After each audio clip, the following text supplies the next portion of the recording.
I'm Not Sayin' is a song written by Gordon Lightfoot.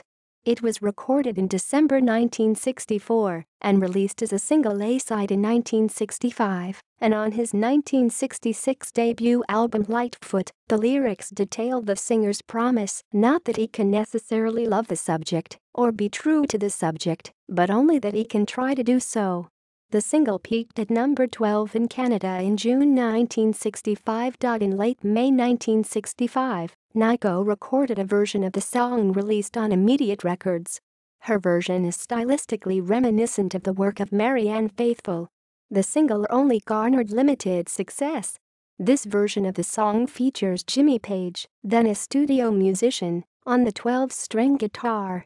Nico's version was produced by Rolling Stone's multi-instrumentalist Brian Jones, and the promo film was shot at West India Docks in London.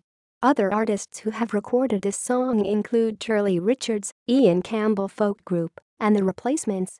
On Lightfoot's 1975 platinum compilation LP Gord's Gold, the song appears in a re-recorded medley with Ribbon of Darkness. Lightfoot's 1969 live album Sunday Concert also features a medley of the two songs. Nico's version was one of the Desert Island Discs chosen by former Smiths frontman Morrissey on the show broadcast 29 November 2009 on BBC Radio 4. The reformed version of The Replacements recorded a version of the song for their 2013 release, Songs for Slim, to benefit their former guitarist, Slim Dunlap. References. External links. Lyrics of this song at Metro Lyrics.